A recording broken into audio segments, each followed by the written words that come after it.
Waves media తెలుగుకి స్వాగతం.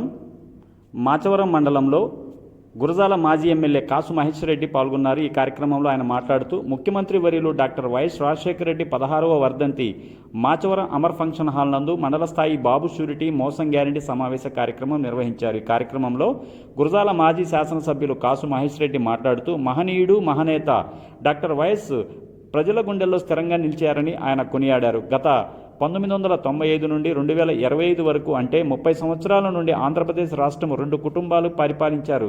Doctor YS Rajasekhara Reddy కుటుంబం రాష్ట్ర ప్రజల గుండెల్లో సుస్థిర స్థానం సంపాదించుకున్నారు. మరి నారా చంద్రబాబు నాయుడు మోసాల కుట్రని రాష్ట్ర ప్రజలు మోసం చేస్తున్నారని ప్రజలు అనుకుంటున్నారని ఆయన అన్నారు. ఈ కార్యక్రమంలో మాచవరం మండల వైసీపీ నాయకులు, కార్యకర్తలు, అభిమానులు పాల్గొన్నారు. మహానాయకుడు చనిపోయిన తర్వాత కూడా చిరస్థాయిగా ప్రజల గుండెల్లో స్థానం సంపాదించుకున్న మాజీ ముఖ్యమంత్రి శ్రీ వైఎస్ రాజశేఖర రెడ్డి గారి వర్ధంతి ఈరోజు మనం మాచవరం గ్రామంలో ఘనంగా జరుపుకుంటున్నాం. అంతేకాదు బాబు షూరిటీ మోసం గ్యారెంటీ గత 30 సంవత్సరాలు అంటే 95 నుంచి 2025 మీరు చూస్తే ప్రధానంగా ఆంధ్ర రాష్ట్రాన్ని 2 కుటుంబాలకు చెందిన ముఖ్యమంత్రులు పాలించారు.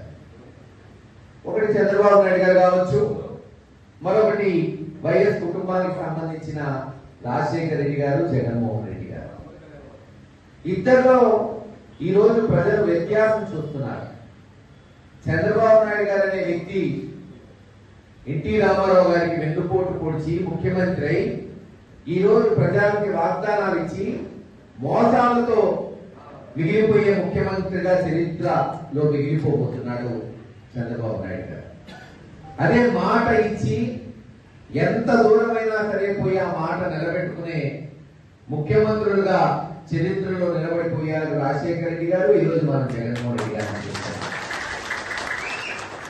2004 సంవత్సరంలో రాజశేఖర రెడ్డి గారు ఇచ్చిన మాట ఉచిత విద్యుత్.